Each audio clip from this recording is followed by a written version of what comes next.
This is my first video update coming to you from Athens, Greece on this Wednesday morning, a day after the US midterm elections. And we are still getting a whole lot of results with regards to the midterms. But I think we have, I don't want to say a clear picture, but we have a good picture as to how things are shaping up. There's still a lot of results that are pending. And I think we'll understand exactly where things are heading towards in the United States in about the next day or two. With the exception of Georgia, I think Georgia is going to be heading towards a runoff with the Senate race there with Herschel Walker for the Republicans, and what's the Democrat name, the incumbent Warnock. So Warnock and Walker are going to be heading into a runoff, but for the most part right now, you are seeing the House is going to swing towards the Republicans, but it is not a tsunami. It is not, I would say it's not even a red wave. Probably just a Republican win, I guess, is the best way to categorize what's going to happen in the House at the moment. And as far as the Senate goes, well, I say right now it's a toss-up. It's 50-50. That's how I would describe the Senate right now. Maybe the Republicans can grab a 51 advantage. Maybe not, but we have the runoff in Georgia. We have Arizona, which is still coming in with Blake Masters and Mark Kelly. And it looks like the Democrat, Mark Kelly, is up at the moment, but I think that race is still pending. But this is, I would say this is not going as well as the Republicans were hyping it up to go. Though the Republicans are going to grab the House and maybe even eke out a little bit of an advantage in the Senate. This is not tsunami levels, that's for sure. And we even had some results that I am certain embolden the Democrats and will embolden the Biden White House. For example, Fetterman in Pennsylvania. Fetterman won the race in Pennsylvania. He beat out a doctor, I believe a heart surgeon in Oz. He beat out a TV superstar doctor to win the Senate race in Pennsylvania.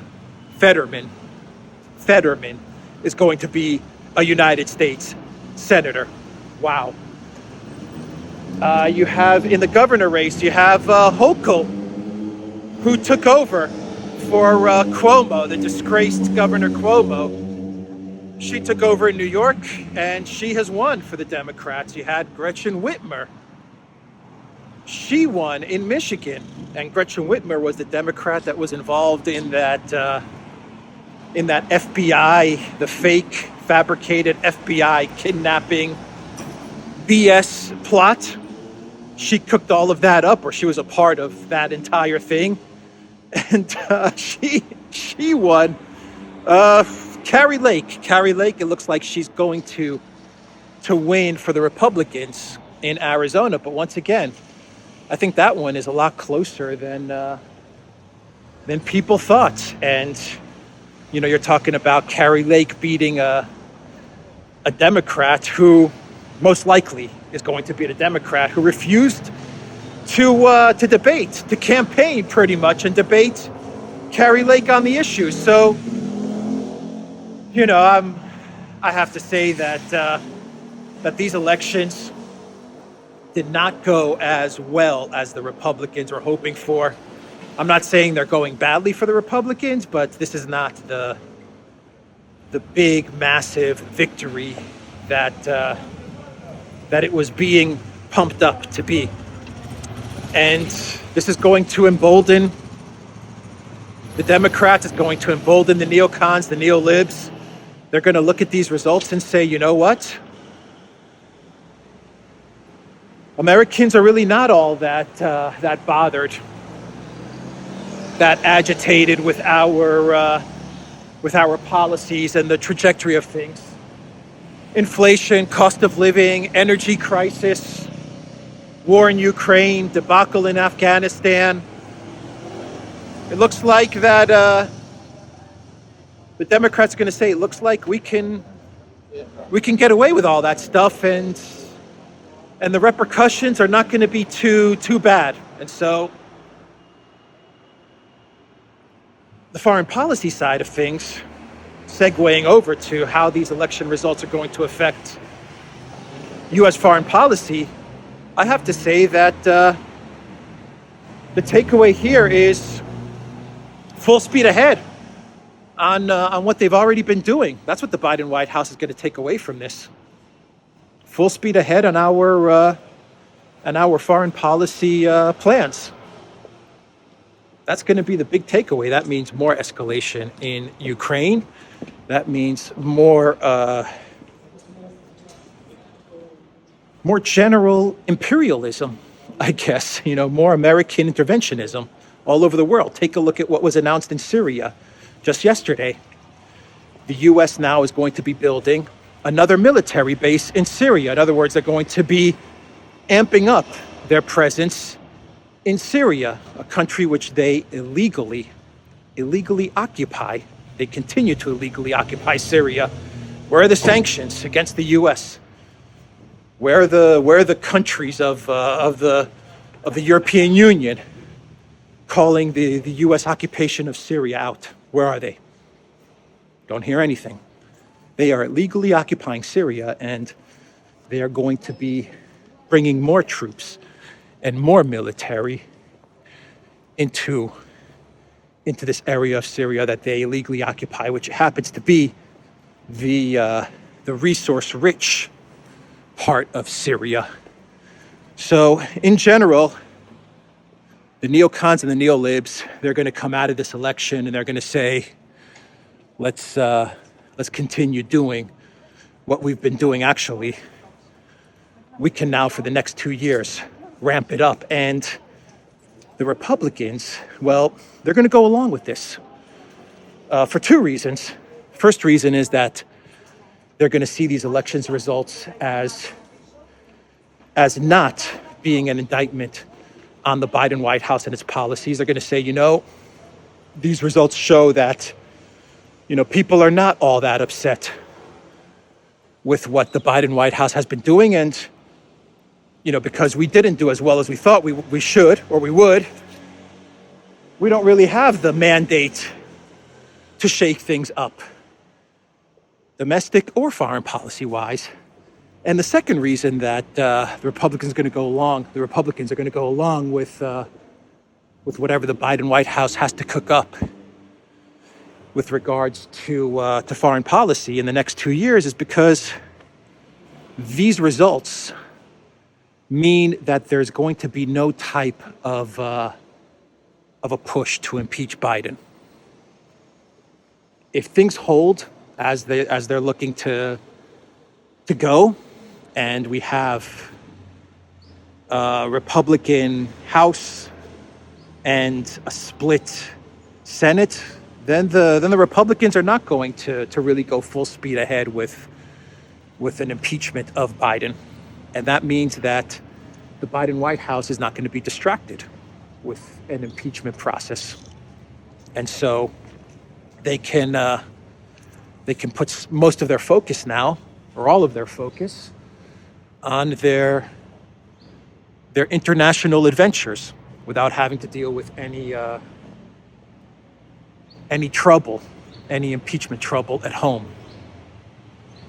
So that's my take on the elections. Let's wait and see another day or two as we get more results in, but it does look like we are heading towards the outcome that I described. And if Russia and other countries around the world, if they were taking like a day or two pause with regards to what they're doing in the world, if the entire world was just kind of taking a day or two breather, including Russia, to see how the midterms shake out and to see if that's going to lead to some sort of de-escalation, change in U.S. policy, some sort of calming down of things, well, I think we may have our answer with regards to these results, that it's going to be much of the same going forward in the next 2 years. So buckle up, everybody. Buckle up, because things are going to get very, very crazy up until 2024. With regards to, we talked about Syria, with regards to Ukraine. So Elensky, he told the American people before the midterms, before the elections took place, he told the American people, he told the American electorate, and the existing as well as the new elected officials, that whatever the outcome, keep on supporting Ukraine. The United States must not, under any circumstances, pull out or lessen their military and financial support in Ukraine. Those were Elensky's words before the election. And Elensky also came out with some statements with regards to negotiations. Now, Elensky, he got the script from Sullivan a couple of days ago. And according to the Washington Post and the Wall Street Journal, that script was telling Elensky to dial back his "I'm not going to negotiate unless Putin is out of office" rhetoric.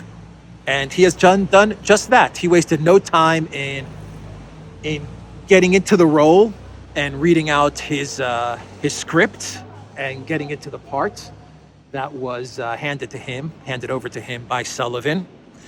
And he came out with a statement saying, you know what, Ukraine is ready to negotiate with Russia, but it is Russia that refuses to negotiate with Ukraine.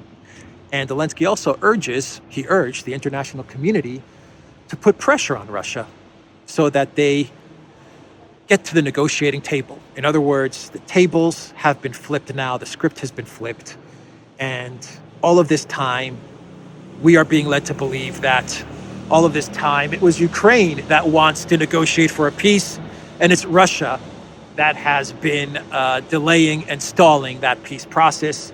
And Elensky is calling on the international community to place pressure on Russia so that they sit down at the negotiating table. And Elensky came out and said this time he will sit down with Vladimir Putin. So going off of what Sullivan has ordered him to do, going off of that script, Elensky has now walked back his I'm not going to negotiate with Russia if Putin is in power line. So now he is ready to negotiate with Russia if Putin, as Putin remains in power. But Elensky, in the same statements, has issued various conditions with regards to these negotiations.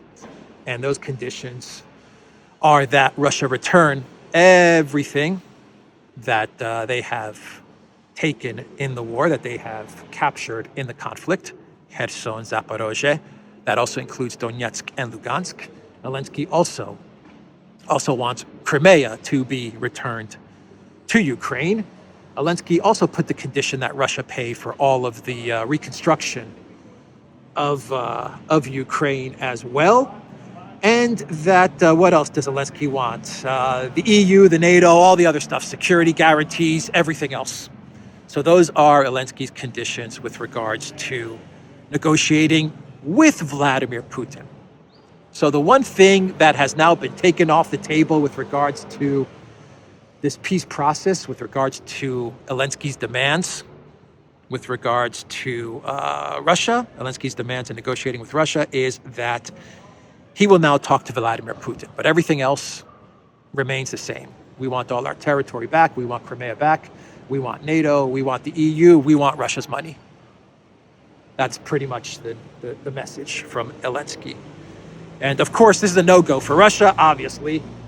Russia cannot return Kherson, cannot return Zaporozhye, cannot give up on Donetsk and Lugansk, cannot give up on Crimea, because you're talking about Russia giving up Russian territory. It's an impossibility. It's laughable. It's a joke. It's ridiculous.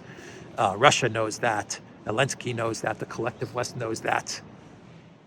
We're not going to have any negotiations. We're not going to have any peace process unless the peace process is brought about by financial or economic means. Either not financial, military or economic means. That's the only way you're going to get some sort of resolution to this conflict. Either an economic collapse, which can take form in many ways. Ukraine economic collapse, EU economic collapse, US economic collapse, Russia economic collapse, though it doesn't look like Russia's economy is heading towards a collapse. It looks like we're seeing the exact opposite, but an economic collapse, or peace is going to be dictated on the battlefield. And that is where we are heading. Ukraine launched an offensive in Kherson yesterday, in an area in the direction towards Kherson City, in an area known as Snigigerovka. And this failed.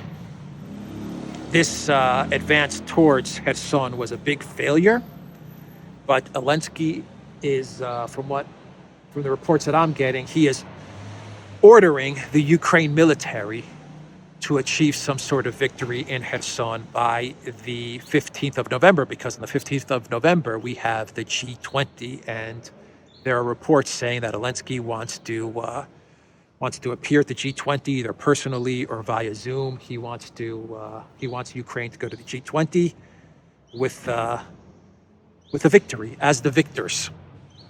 That's what he wants. That's the big media win that he wants. So he is pressing his military to achieve victory in Kherson. And they tried it yesterday, and it did not work. It was a failure. But he's got till the 15th, so he's got another week to try and get something moving in Kherson before the G20. Why Ukraine is even going to the G20, I think I addressed that in a previous video. Okay. Once again, Fetterman wins in Pennsylvania.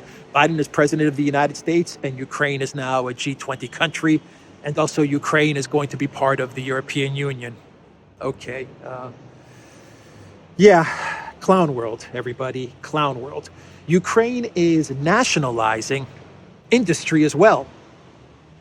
And they are taking all of the industry, which belonged to oligarchs and belonged to the Chinese, like the Motor Sich factory in the city of Zaporozhye. I believe it is located in the city of Zaporozhye. The Motor Sich factory, which had Chinese investors, part Chinese owned, and Ukraine is nationalizing everything, all of it. What does that tell you about the Ukrainian economy? What does that tell you about the trajectory of the war for Ukraine? They are taking over everything. The Chinese are super upset. Here's a statement from, let me find it here, from Motor Sich. Where is it? From the Chinese investors at Motor Sich. They said, "We have always strongly opposed the Ukrainian state's criminal actions in terms of abuse of state power, substitution of national security concepts, confusion of truth with lies, and suppression of normal business activities of enterprises." Chinese investors of Motor Sich. That is quite a strong statement. I have to double and triple check that statement, but that's what that looks like, what the investors are saying as they have seen their assets snatched, taken away. Pirates, the pirates of Ukraine. Pirate Elensky, much like Pirate Ursula. He is now just taking over stuff, taking over property, taking over businesses, nationalizing whatever they can nationalize and whatever they can take. So the Chinese, they are very, very upset with this seizure of Motor Sich. Chinese investors of Motor Sich have their assets nationalized. They made a statement in which they opposed the abuse of state power and the shameless behavior of Ukraine. So I don't know how this statement was translated from Chinese to English, but I'm sure it was a pretty strong statement. What I just read you was from the translations coming out of Telegram from the Chinese investors of Motor Sich. But either way, Ukraine and China now are heading towards a collision course. That's for sure. The other interesting part about the nationalization of enterprise is that Elensky nationalized the businesses of one Kolomoysky, the oligarch Kolomoysky, the man who made Elensky the original puppeteer of Elensky, who now I think lives in Switzerland, and he's been pushed out of the political scene in Ukraine. Though I'm sure he wants to get back into the game. Well, he had all of his assets, or at least most of his assets and enterprises, nationalized, taken over by the Elensky government. Isn't that interesting? He's the one that made up this Elensky BS, this Elensky figure.